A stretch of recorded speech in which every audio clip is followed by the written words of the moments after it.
السلام علیکم و رحمت الله و برکاته. این مراجعت ما برای طالب استک و ما با ملهجه مردم افغانستان صحبت میکنم چون این مردم بفهمن که ما در چی باره گپ میزنم. این مراجعت ما برابریت طالب استک و با کل طالبایی که امروز در افغانستان جنگ میکنن و من نمیخوام در اینجا کسی را تحقیر بکنم. پش زبانم داد و فرمان طالبان خاص به خاطر مردم تاجیکای بدخشان بوده که شما منطقه را تخلیه کنین. 2 ساعت وقت دادن، در لاسپیکرها اعلان کردن که بدخشی را چور کنین، جوانش بکشین و 2 ساعت وقت داره. مال و دارایی ما را به چور چپاول بردن و خود ما را جبرانه کش دادن. فقط علتش بدخشی بودن ما بود، دیگه هیچ چیزی نبود. چقدر خانواده؟ با تعداد 400 فامیل ما در باغ شرکت بودیم.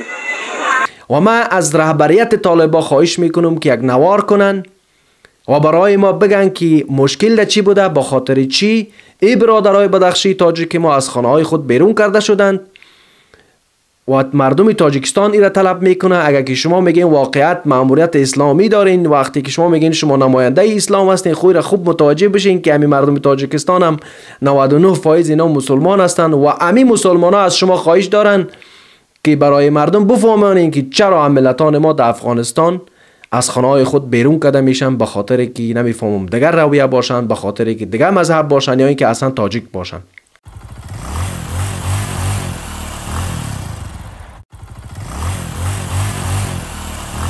واقعا امی از خانه ها بیرون کردن مردم بدخشی تاجیک مردم تاجیکستان خیلی ناراحت کرده و اکثریت چون این انتظارات نداشتن که خو اگر طالب اگر مشکل با امریکا داشته، طالب اگر مشکل با حکومت افغانستان داشته، چرا که باید تاجیکا در اوج اذیت کرده بشن و به خاطر تاجیک بدنشان آنها از خانه های خود بیرون کرده شوند.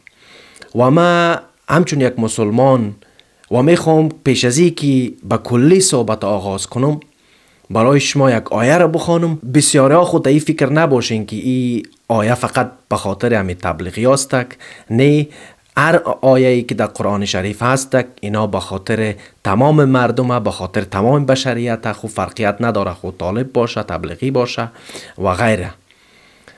بسم الله الرحمن الرحیم.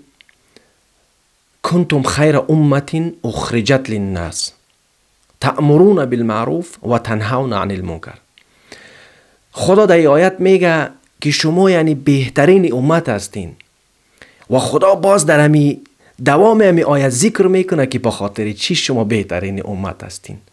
با خاطری که شما مردم به کار خیر امر میکنین و مردم به خاطر کار خیر دعوت میکنین. به همون خاطر خداوند ما و شما را چی میگه که بهترین امت هستین. و تنهون عن المنکر یعنی شما از منکر، از بدیات، از چیزهایی که ناشاید است مردم نه میکنی که برادر ای کار بد نکن. و اسلام عزیز ما را این چیزها را برای ما خوب میفهمونه که هر یک نفری که خودم مسلمان میدانه باید که تمام آیه های قرآن قبول داشته باشه و حتی اگر نفر یک آیه قرآن، حتی یک حرف قرآن قبول نداشته باشه ایمانش نمیتونه کامل باشه.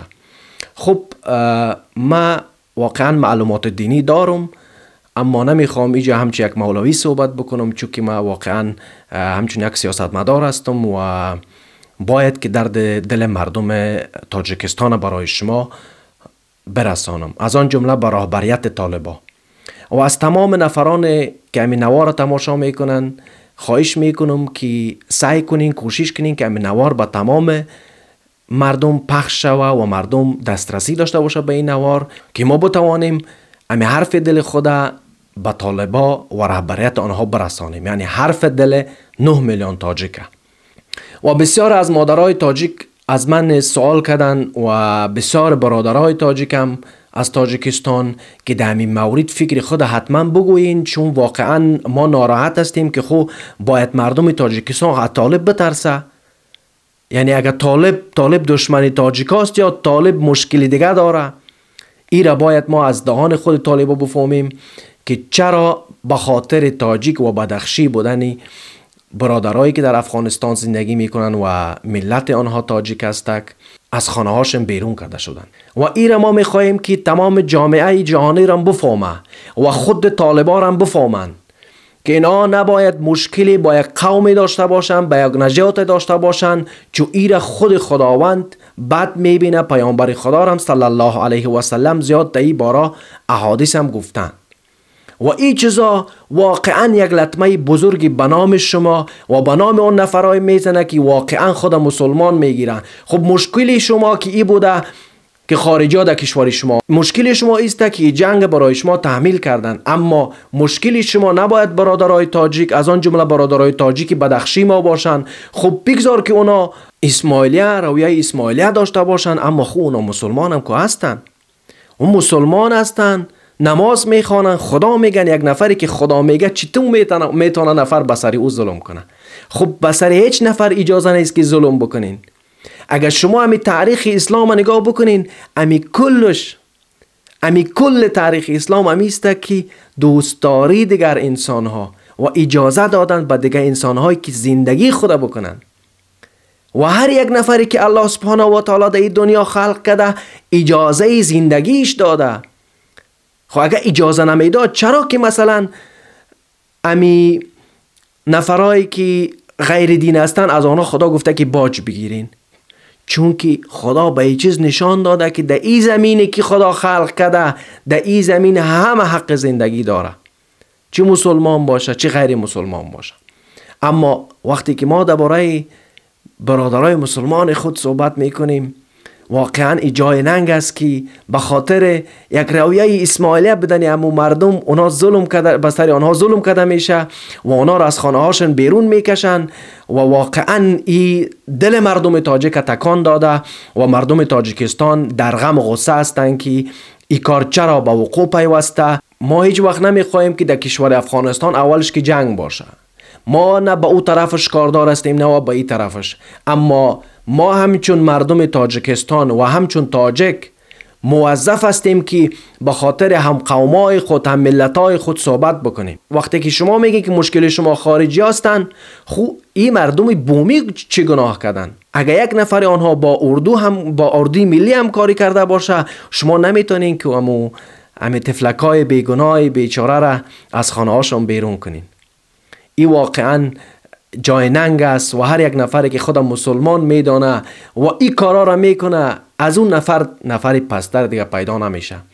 ما باز یک بار تکرار میکنم که مقصد ما از این نوار کردن گپ مردم تاجیک که مسلمان هستند به طالبا رسانیدن است که خود ایرا بفهمن که مردم تاجیک ناراضی هستند از او که طالبا برادرای تاجیک ما را در افغانستان به خاطر دیگر قوم بودنشان، به خاطر دیگر مذهب بودنشان اذیت و آزار میکنن و ما نمیتونیم که همینطور ساکت بنشینیم و ایره هر یک نفر باید متوجه بشه و هر یک نفری که در دست سلاح داره و جنگ میکنه او جنگش نباید به خاطر نسل کشی باشه. خود نسل کشی کار بده. اگر جنگ افغانستان یک بار دیگه جنگ قومی بشه، از امی وطنی که واضح است دیگه هیچ چیش هم نمیمانه. اما واقعا شما که همسایه ما هستین، درد شما درد ما است، خرسندی شما خرسندی ما است و ما میخواهیم که شما خوشبخت باشین، میخواهیم که شما واقعا در زندگی خود صادق باشین و اما دست به ملت ما نزنین. به همون تفلک های بیگناهی که در اموجه در بیرون استاده هستن و همون نفرهایی که واقعا شما از خانه هاشون بیرون کردین، ای برای یک نفر خیلی سنگین است شنیدنش. و ایره در ارتباط در این موضوع باید همه مردم خوب فکر بکنه و ایره فهمیده بگیرین که هیچ آینده خوبی نداره برای خود طالبا و به خاطر کل منافرایی که در موجه هستن وقتی که دست به یک ملت میزنن. برادرای بدخشی ما اگر اسماعیلی هم باشن، اگر چیزی که باشن، اون کار شخصی آنها است و هیچ کسی شما حق ندارین که آنها را به خاطر دیگر بودنشان اذیت و آزار کنین. خب اگر که شما از نام اسلام صحبت میکنین، اگر که شما میگین که اسلام است الگوی شما، اگر شما میگین که قرآن است الگوی شما، خود شما نباید که یک قوم بدبین باشین. این خیلی بد است. و ما بازم گفتنیستم که واقعا ما هیچ مشکلی با برادرای پشتون نداریم و نمیخواهیم داشته باشیم. وقتی که ما درباره طالبا گپ میزنیم، خود داخل طالبا دیگه نفرار هم هستن و ما فکر میکنم که اینجا بیشتر همی گپ درباره همی خود مذهب اسماعیلی همی برادرای بدخشی ما باشه. این کار واقعا کار خوب نیست. همی هر نفری که باشه، چی مذهبی که باشه، بگذارین. و این برای ما خیلی مهم است که این سخن ما را رهبریت طالبا خوب بشنوه که مردم تاجیکستان، 9 میلیون مردم تاجیک خیلی ناراحت از اوستن که به خاطر تاجیک بودن از خانه‌هایی که اونا بیچاره در اونجا زندگی داشته، خود یک نفر باز در کجا زندگیش آغاز کنه؟ افغانستان هم که خود جنگ زده، شما این مردم در کوچه ها از خانه‌های خودشان بیرانشان کردین. این واقعا یک جای ننگ است. و نفری که خود طالب میگیره و یک نفری که خود میگه من نماینده اسلام هستم و باز قوم کشی ملی گرایی میکنه، این واقعا یک جای است که امی جای شرم است. و من از برادرای تاجیکی که در افغانستان هستن خواهش میکنم و تمام تاجیکایی که در دنیا هستن خواهش میکنم که این برادرای ما که در کوچه ماندن، این برادرای ما که در سرک اینا را از خانه های اینا بیرون کردن، برای اینا کمک کرده شوه و نگذارن که همین تفلکای بیگناه اذیت و عذاب بکشن. و یک مراجعت دیگه به حکومت تاجیکستان دارم که این مراجعت کوتاه است و یک خواسته هست دارم که حکومت تاجیکستان باید یک شهرکی مهاجری بسازه که در اوج مهاجرا بتونن که بیاین و زندگی خود بتونن کرده تا زمانی که همی جنگ همی آرام نشه. و همی برادرای ما را که مشکل دارن همینا را بگذارن که در وطن ما بیاین و انشالله که روزهای بعد هم تمام میشن، جنگ هم تمام میشه، اما و دوستی در روزهای سخت معلوم میشه. و از همه نفرایی که موظف هستن که امین نفرها را کمک بکنین و نگذارین که امی بیچاره ها عذاب و اذیت بکشن. و یک سوال دیگر هم خود اینجا باید در پیش بیایه. یک سوال دیگر هم شاید در اینجا پیدا بشه که امی نفرها بگن که ای امی به خاطر تاجیک بودن اونا خسته در اینجا گپ میزنه. ای طور نیستک. ما به خاطر هر یک مظلوم، به خاطر کل مستضعفین صحبت میکنم و هیچ نفری نمیخواد که به سر یک نفر ظلم کرده شوه. از آن جمله من نمیخوایم که امی ظلم به یک نفری کرده شوه که واقعا یعنی ضعیف است، ناتوان است. خب کدام مرد اگر امی قانون اسلامی، امی اسلام خودش مردی است، خب اگر که از اسلام مردی را بگیری دیگه چی میمونه؟ خب مردی است که امی اسلام خودش. وقتی که مرد میای سلاح بده است، وقتی که مرد میای امی کودکا و امی تفلکای بیچاره را از خانه بیرون میکنه، باید شرم بکنه. ما هیچ وقت نمیخواهیم که اختلاف قومی باشه، ما هیچ وقت نمیخواهیم که قومگرایی باشه، ملت بدبینی باشه. این برای ما هیچ خوبی نداره و ما همسایه خود انتخاب نکردیم، خدا برای ما همسایه را داده و همسایه به ما حق داره و ما هم به سر همسایه حق داریم که هم ملتای ما را آرام بگذارن. و یک بار دیگه میگم به تمام طالبا، شما امی کاری نکنین که تمام مردم آسیای میانه را به ضد خود بیارین. جنگ شماست، اما در امی باره اقوامی که در افغانستان زندگی میکنن، در باره امی دیگه ملتایی که در افغانستان زندگی میکنن، شما باید خوب فکر بکنین، خوب صحیح بفهمین که این ملت ها صاحب هم دارن. این چیزا فراموش نباید کرد. خب واقعا دوستان عزیز، شروع میکنم به اون لهجه‌ای که صحبت میکنم همیشه. این دردناک است برای همه ما و شما و این برای همه ما و شما ناپذیرفتنی است. وقتی که در سر برادرای ما ظلم میشه، نه تنها در سر همه که ظلم شد، ما باید صحبت بکنیم. حق گفتن به اون معنا است که وقتی که در سر یک نفر ظلم شد، ما بخیزیم بگیم که چرا که ظلم میکنین در سر آدم. ما باید به خاطر همه مستضعفین گپ بزنیم. اما خوب در اینجا خوب خیش قریب میگن، یعنی خداوند خودش در قرآن میگه که نفری نزدیک یعنی خشتبار. خب هر تاجیک با یک تاجیک دیگه خشتبار است. نفرای ما در اون طرف خشتبار دارن، در اون طرف دوستا دارن. به همون خاطر وقتی که در سر ملت ما ظلم میشه، خب ما نمیتونیم که دست بالای دست کنیم و نگاه نکنیم. ما به این خاطر صحبت نکردیم که شما را بد بگیم، نیک بگیم. هر کار که از فیصله شما دست خداست. هر چیزی که خدا فیصله کرد خوب اموست دیگه.